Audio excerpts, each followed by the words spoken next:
მასთან უნდა განვაგრძოთ საუბარი კირბალში მომხდარ მძიმე ტრაგიკულ შემთხვევაზე, რომელსაც ქართული ოცნება სამწუხაროდ ერთეულ შემთხვევებს უწოდებს. მოგესალმებით ქალბატონ თეონა, მადლობას გიხდით პირველ რიგში თქვენ დროისთვის და გადაცემაში მონაწილეობისთვის. მინდა თქვენ ახლა ერთად ვუსმენდით ქართული ოცნების ლიდერების შეფასებებს. გადაბრალება, ხელის გაშვერა, წარსულის 2008 წლის გამოძახილი ერთეული შემთხვევები. რას ცდილობს ქართული ოცნება, რომელმაც მკვლელობას გუშინ გარდაცვალება დაარქვა? ეს არის პასუხისმგებლობისგან გაქცევა თუ რუსეთისთვის კოჭის კიდევ ერთხელ გაგორება? ახლა უმძიმეს შეფასებები მოვისმინეთ ჩვენ ახლა აქ ერთად. პირველ რიგში რას ნიშნავს თითის გაშვერა წინა ხელისუფლებაზე, როდესაც 1801 წლიდან გვაქვს ჩვენ რუსული ანექსია, როგორც მოცემულობა და ისტორიული ფაქტი გვაქვს. ნოე ჟორდანიას მთავრობა და ბოლშევიკების მხრიდან საქართველოს ხელახალი ოკუპაცია და გვაქვს სამი განგრძობითი ომი აი ამ თანამედროვე პერიოდში. იქნებოდა ეს ზვიად გამსახურდია, იქნებოდა ეს ედუარდ შავარდნაძე და მიხეილ სააკაშვილი და ეხლა შვიდება რომ არ გვაქვს. კიდევ ერთხელ გამოჩნდა გუშინ. შესაბამისად, ეს არის პასუხისმგებლობიდან გაქცევა და იმის თქმა, რომ ისინი არაფრის გაკეთებას არ აპირებენ იმისთვის, რომ გაუკლავდნენ ოკუპაციის შედეგებს და დაიცვან ჩვენი მოქალაქეები, რომლებსაც რუსეთის აგრესია უქმნის საფრთხეს და პოლიტიკის არარსებობა აქვე ქართული ოცნების ხელისუფლების. ხა ირაკლი თადაგიშვილის კომენტარიც მოვისმინე, რომ ერთეული შემთხვევებია და ამ ერთეულ შემთხვევებზე მინდა შევახსენო მე ქართულ ოცნებას. თქვენ არ იყავით 2018 წელს, როდესაც ოპოზიციის ინიციატივით ტატუნაშვილი 82-ის სიის შექმნას ხარი დაუჭირეთ პარლამენტში. ხომ თქვენ იყავით და ეს სია რომ მთავრობის დადგენილებად იქცა იმისთვის რომ დასჯილიყო ყველა ის ადამიანი, რომლებიც ამ ჩვენი მოქალაქეების ყოლობაში იყვნენ მხილებულები და გასამართლებულები, ხომ თქვენ იყავით? და მე გეკითხებით ახლა, ისე როგორც კითხეთ მათ შორის ჯერ კიდევ წლის დასაწყისში დავით გურწიევი ოკუპირებული ცხინვალის ახალგორის პროკურორად დაინიშნა და ეს არის სწორედ ის პირი, რომელიც 2020-ში მცხეთის რაიონულმა სასამართლომ გაასამართლა ტატუნაშვილის ყელობაში მონაწილეობის გამო და არის სწორედ ტატუნაშვილი 82-იან სიაში შეყვანილი პირველ ათეულში სიაში ყოფი პირი. რატომ არ გააკეთა ქართულმა ოცნებამ ერთი განცხადება მაინც, როდესაც მოუწოდებდი მე პირადად პარლამენტში, რომ შეემჩნიათ და დაეგმოთ ეს ფაქტი. რას ნიშნავს, როდესაც ტატუნაშვილი 82-იან სია არ გვაქვს, მაგრამ ამ სიის მუშაობას ქართული ოცნება ეწინააღმდეგება, ხომ არ ნიშნავს ეს დაუსჯელობის წახალისებას ოკუპანტი რუსეთის მხრიდან. ან როდესაც საუბრობთ პარლამენტის რეზოლუციებზე 2021-ში დეოკუპაციაზე, ჩვენ რეზოლუცია მივიღეთ პარლამენტში. დიახ, ქართული ოცნების ინიციატივა იყო, რომელიც ჩემი საჯარო შეთავაზების შედეგად მოხდა. და ამ რეზოლუციაში დავალება ჰქონდა საქართველოს მთავრობას ერთ-ერთი მხრივ დეოკუპაციის სტრატეგიის განახლების, რომელიც 2011 წლიდან არ განახლებულა. მეორე მხრივ რუსეთის იბრძულ საფრთხებთან გამკლავების სტრატეგიის, რომელიც არ გააკეთეს და რას ნიშნავს, როდესაც 2011 წლიდან უსაფრთხოების კონცეფცია არ განუხლებია საქართველოს და როდესაც უსაფრთხოების გარემო კიდევ უფრო უარესდება, ჩვენ არ გვაქვს არანაირი პოლიტიკის დოკუმენტი, როგორ უნდა გაძლიერდეს უსაფრთხოების ზომები საოკუპაციო ხაზთან. აი მაგალითისთვის გეტყვით, როდესაც ხურჩაში გიგა 82-იან მოკლეს ოკუპანტებმა. მაშინ იქ იყო კამერა განთავსებული მაღაზიიდან გამომდინარე და არა იმიტომ რომ ჩვენმა სახელმწიფომ გადაწყვიტა რა საოკუპაციო ხაზთან ვიდეო კამერები, სათვალთვალო კამერები არსებობდეს და სწორედ იმიტომ რომ კამერამ დააფიქსირა გიგა 82-იანს ყროლობა, ამას მოყვა დიდი ამბავი და ჩვენ დავამტკიცეთ რომ ის იყო მოკლული რუსი ოკუპანტების მხრიდან. ხა მე მაქვს კითხვა, როდესაც კირბალში ლომისის წმინდა გიორგის ეკლესიაში ივნისში ვიცით გავრცელებული ინფორმაცია რომ კარი აკაჭედეს რუსებმა ოკუპანტებმა, როდესაც ასევე გავრცელდა ინფორმაცია რომ შემდგომ ეს კარი იქნა ჩამოხსნილი და როდესაც ტემპერატურა ამ მიმართულებით იყო გაზრდილი უსაფრთხოების კუთხით რა ღონისძიებების მიმართა ხელისუფლებამ რამე ვიცით ამაზე არ ვიცით და ისუსის ორი განცხადებაც ძალიან მძიმე მოცემულობა, როდესაც ერთი მხრივ ამბობენ რომ ეს იყო ოკუპირებულ ტერიტორიაზე, ანუ ჩვენები გადავიდნენ ოკუპირებულ ტერიტორიაზე და შემდგომ იმათმა ესროლეს და გარდაიცვალა და მე 2 საათში დააკორექტირეს განცხადება და მოკლესო, იმიტომ რომ საზოგადოების ფართო რეაქცია იყო და მე აქ კითხვა ის კი არა მაქვს ვინ უფრო ცუდია რუსი ოკუპანტი თუ ქართული ოცნება. მე აქ კითხვა მაქვს მთავრობა რომელიც პასუხისმგებელია ოკუპაციის შედეგებთან გამკლავების და პასუხისმგებელია თითოეული მოქალაქის უსაფრთხოების რას აკეთებს. და როდესაც ვისმენთ ქართული ოცნების მხრიდან რომ ერთი-ორი შემთხვევაა და ეს ყველაფერი მიხეილ სააკაშვილის მმართველობის დროინდელი მიზეზიდან გამომდინარეობს, ესე იგი ნიშნავს რომ ისინი პასუხისმგებლობას გაექცნენ,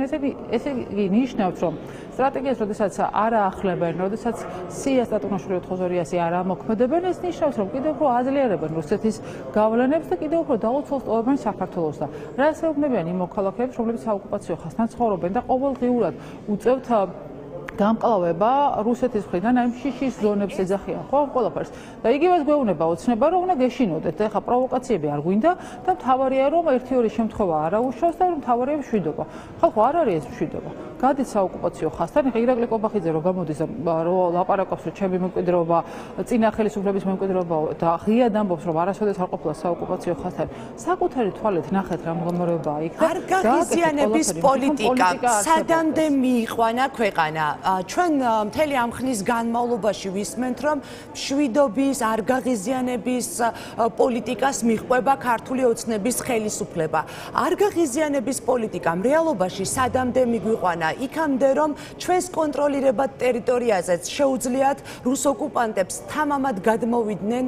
თავხედურად მოკლან საქართველოს მოქალაქეები შემდეგ თავად ჩამოიყვანონ მათი მანქანა სოფელში დააგდონ ადგილზე და მშვიდად დატოვონ აი სადამდე მივედით რეალობაში და რა არის გასაკეთებელი მთავარი ნაბიჯები ეს არის კაპიტულანტური პოლიტიკა თქვენ იცით ძალიან კარგად არგაღიზიანების პოლიტიკა არ ნიშნავს იმას რომ ქვეყანა უნდა დაასუსტო და მტერს უნდა დამორჩილდე ბრძოლის გარეშე ეს არ არის არგაღიზიანების პოლიტიკა ეს არის კაპიტულანტური პოლიტიკა ისევე როგორც ცდილობენ რომ თქვენ პრაგმატული პოლიტიკა აქვს როდესაც საქართველოს ინტერესების საწინააღმდეგო პოლიტიკას ახორციელებენ შესაბამისად ამ მოცემულობაში ისინი ცდილობენ რომ თავისი უსწრება რაიმე მეთოდით გაამართლონ და ამას არ ქონია პრაგმატულ პოლიტიკას ან არგაღიზიანების პოლიტიკას მაგრამ ეს რომ ასე არ არის ხედავს ხალხი და გრძნობს ყველაზე მწვავედ ის მოქალაქეები რომლებიც საოკუპაციო ხაზთან ცხოვრობენ და ერთ ხაზს გავუსმოთ თუ შეიძლება ამ შემთხვევაში ჩვენ ვხედავთ განსაკუთრებული სისტასტიკით კვლევებს აგვისტოს ომის მონაწილე სამხედროებთან მიმართებაში ესე იყო არშილ ტატუნაშვილის წამების ფაქტი და ესე არის ახლა დაღუპული გინტურის შემთხვევაც და ამ მოცემულობაში ეს განსაკუთრებული ყურადღებაც არის შესაბამისი ინტერესის საგანი რუსეთის და ამ მოცემულობაში უნდა კონდეს გარანტია ყველა ადამიანს რომელიც საოკუპაციო ხაზის სიახლოვეს ცხოვრობს მათ შორის ყოფილ სამხედროებს რომ საქართველოს ხელისუფლება დაიცავს მათ უსაფრთხოებას და მე არ მომისმენია არც ერთი განცხადება რომელიც ამ განცდას ამ მოქალაქეებში გააჩენდა შესაბამისად არასწორი პოლიტიკა არის კაპიტულანტური პოლიტიკა არის და იმის მაგივრად რომ ტატუნაშვილი ოთხოზორია სიის ამოქმედებაზე ელაპარაკათ იმის მაგივრად რომ სტრატეგიები შეექმნათ იმის მაგივრად რომ საზოგადოებაში ერთობა შეექმნათ თავარი მტრის და ოკუპაციის საწინააღმდეგოდ ამ მოცემულობაში ისევ თითის გაშვერა არის წინა ხელისუფლებაზე და ისტორია მაინც წაიკითხეთ ხალხო და ნახეთ 1801 წლიდან მოდის ეს ანექსიის პროცესი და ნოე ჟორდანიას თავრობის გაქცევა და რომ საბჭოთა ოკუპაცია და შემდგომ უკვე სამი ომი ეს მოცემულობა ისტორიის ფაქტია და მაშინ როდესაც პასუხისმგებლობის აღება მათ არ უნდათ და ამის გადაბრალება წინა ხელისუფლებაზე ეს კიდევ ერთხელ ნიშნავს რომ არაფრის გაკეთებას არ აპირებენ და ტაშით ესენი ხვდებოდნენ ფრენების აღდგენას რუსეთთან და ფრენები რატომ გაუქმა რუსეთმა გავრილოვის ღამიდან გამომდინარე ყველა ძალიან კარგად გვახსოვს შესაბამისად დამოკიდებულება მტრის მიმართ აბსოლუტურად აჭრილი და არეულია, იმიტომ რომ მათთვის ამ შემთხვევაში მტრის სახე რუსეთის აბსოლუტურად ყველაფერი გააკეთეს, რომ გაებუნდოვანებინათ რუსეთის როგორც მტრის სახე. როგორ უნდა იქცეოდეს თავმოყარე ხალხზე უსაფრთხოებაზე მზრუნველი ხელისუფლება შექმნილ სიტუაციაში. თქვენ ახსენეთ ახლა ოკუპანტთან თანამშრომლობაზე არ უნდა ლაპარაკობდეს. ოკუპანტთან თანამშრომლობაზე პრემიერ ღარიბაშვილის განცხადებას გუშინ იყო სამარცხვინო და რომ მას იმედი აქვს ოკუპანტთან თანამშრომლობაზე. რას ქვია იმედი აქვს? ჩვენ ვინც მოგვიკლეს უკვე და სიაში ვინც არიან ტატუნაშვილი ოთხოზორიას ამათ მიცამართით რამე მოხდა? რამე თანამშრომლობა წამოვიდა. ოკუპანტთან თანამშრომლობა არის სწორად ფრენების აღდგენა, მათი ეკონომიკაზე დამოკიდებულების გაზრდა, მათთვის კარის გაღება და ბიზნესების შექმნის ხელშეწყობა და ეს კოლაბორაციაა და არ არის თანამშრომლობა და ეს საქართველოს კი არ აძლიერებს, ეს ასუსტებს საქართველოს და როდესაც დღეს ამბობენ, რომ პარტნიორებსო მიმართავთო, იქნება თქვან, რაზე მიმართავენ პარტნიორებს, რომ სიაში როდესაც შეიყვანენ ამ კვლელებს, ამ შემთხვევაში პარტნიორებმა სანქციები დააწესონ ამ პირებზე, მიმართავენ, რომ სანქციები რუსეთზე არა მხოლოდ უკრაინის გამო იყოს, არამედ საქართველოს ოკუპაციის გამო, ამას აპირებენ, რას აპირებენ და როდესაც დასავლეთის წინააღმდეგ რიტორიკას ვისმენთ, მათ შორის შალვა პაპუაშვილი თავმჯდომარე რო არის პარლამენტის და ამერიკას რო აბრალებს არჩევნებში ჩარევას, როდესაც მთელი მსოფლიო ლაპარაკობს რუსეთის ჩარევაზე. ეხლა დაჭირდათ ხო პარტნიორები რომ ხმა მოიღონ და დაგმონ ეს ფაქტი და ესე იგი ნიშნავს ეს ყველაფერი რომ ჩვენი სუვერენიტეტი და ტერიტორიული ხელოვნება პარტნიორების მხარდაჭერაზე დგას დღეს და როდესაც რა